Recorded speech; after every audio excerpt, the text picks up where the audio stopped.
Guys, at this year's VEITH meeting here in New York, we had the most interesting session on the treatment, diagnostics, as well as the prognosis of patients with type B aortic dissection. In particular, with focus on studies at this stage and the need for potential further studies in the near future. That's right, Christoph. I think we've all learned over the years that we shouldn't adopt new therapies when possible unless we have randomized trial evidence to base it on. And we talked about the trials that have been done for endovascular repair for type B aortic dissection being the Absorb and Instead XL trials, and that both of those trials were negative, did not show benefit from endovascular repair, and so that we need to proceed to a larger trial to see if this is the best treatment. Well, the Instead trial, as you all know, was basically a pilot to show that in addition to medical management, which was surprisingly well perceived and did a good job in perceiving and preserving survival up to 94%. The endovascular scaffolding, the stent, in addition to medical management, was helpful in order to basically set the stage for remodeling. And eventually, as the extension of Instead showed, helped to stabilize the aorta and prevent late rupture, late complication. In that sense, the XL, the extension of the actual 2-year follow-up, showed that the initial investment showed benefit long term. So guys, you disagree, I think, on whether the trial was positive or negative. So Frank, your point is that the primary outcome measure of all-cause mortality wasn't met, and I think, Christoph, you'd say that in terms of aortic-related mortality, the endovascular repair actually conferred some benefit. So to give you a sort of view from my perspective, the bit that concerns me the most, if you like, out of both Instead XL and subsequently the IRAD data, is that the prescription for our patients who we don't treat with endovascular repair at the moment is best medical therapy and surveillance. And it strikes me from the trial data and also the IRAD data that best medical therapy, CT surveillance and intervention is not preventing aortic-related death. And so I wonder how we all feel about randomizing, if we're going to do further trials, patients to best medical therapy when it seems not to be fulfilling the aim of aortic-related death.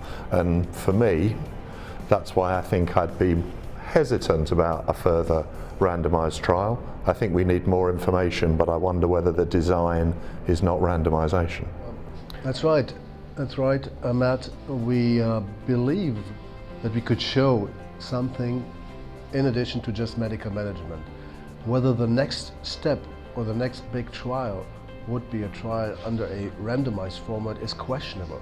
I think personally about a strategy using basically registry data and randomizing within that registry into 2 different treatment strategies. That of course leave it open for a patient to be randomized in one end, let's say medical management, then later on crossover because of lurking complications, late complications and so on.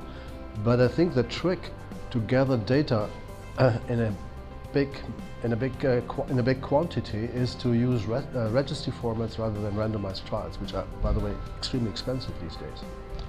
I would just caution that we've learned over many studies over the years that when the primary outcome is not positive, as was the case in the Instead trial, was not positive, it's easy to find a secondary outcome or a way to perceive a trial as positive, and those results often mislead us when we do look at another trial.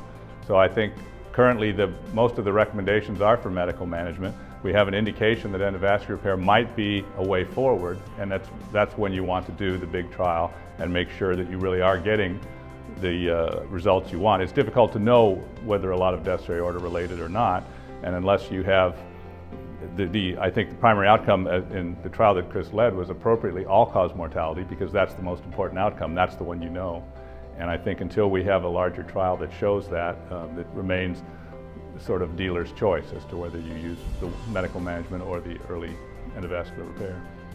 Well, I think we all agree that another bigger trial with an appropriately chosen endpoint is necessary, that needs to be met or needs to be explored further.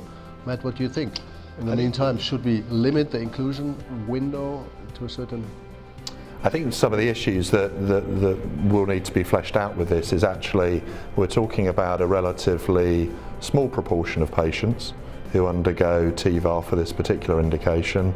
We're all, I think, comfortable with TEVAR for complicated dissection, and I have some hesitancies about whether we would be able to recruit sufficient patients in a large randomised manner to actually address some of the issues that need to come out of the trial. And in particular, I think we'd all be keen to understand which subsets of patients derive the most benefit from endovascular repair and which subsets of patients perhaps it would be inappropriate to offer endovascular intervention. And my slight hesitancy is that to achieve those subgroup analyses we need a very big trial. I wonder whether there is the equipoise in the community and actually the number of patients to generate the sort of large database that we will need to address those endpoints.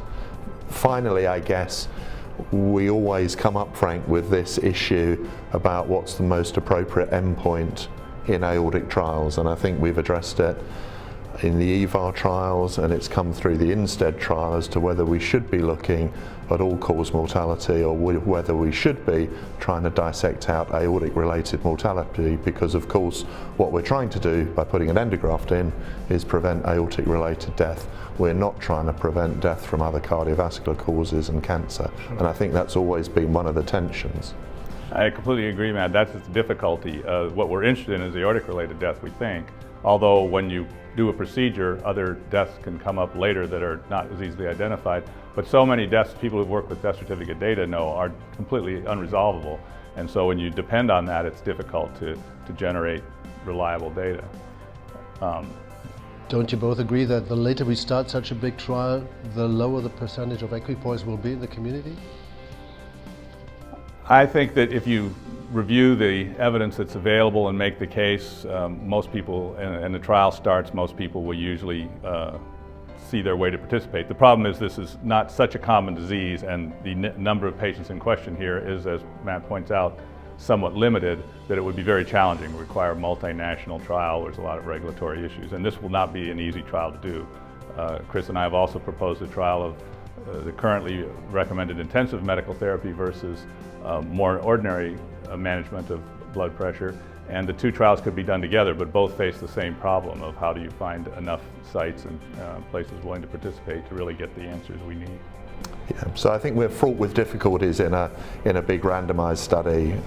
Personally, I think we're probably going to need to have a very clear look at whether a prospective cohort registry, perhaps with randomisation within it, using that sort of methodology, is appropriate. I think the patient recruitment will be a problem, and actually I think with new data on subgroup analysis there will be less and less equipoise. So if we start looking at aortic morphology with big entry tears, perhaps patients who've got multiple fenestrations, who've got positive inflammation on PET-CT scans, we're going to find physicians are actually taking those subgroups of patients and refusing to randomise them, and that, I think, is my problem from a pragmatic perspective of how we're going to get the numbers that we might need. That's exactly the case. We're already collecting more and more silent complications on that list of complications for a given patient, and we all agree and feel relatively comfortable with the idea to treat actively those patients that qualify as complicated dissection.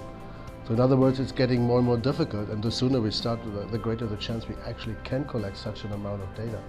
My experience has been once you put a good protocol together, that's always a concern, that people already think they know how they want to practice, but they also know they don't have randomized data. And once the protocol is put together and a trial moves forward, we have found very few physicians refuse to participate because they think the equipoise is not met. If they have a question, they look at the protocol, review the data that we've reviewed, and often come to the same conclusion that we still have a big question here, and this is the one opportunity to answer it, and they usually want to be part of that answer. So I think we have two potential near future trials. One is on intensified medical management of patients with type B dissection, and the other one would be with a global mortality endpoint, comparing medical management as well as medical management in addition to a stent graft in so-called stable or non-complicated aortic dissection. That is the so-called INTEG trial, to be started next year.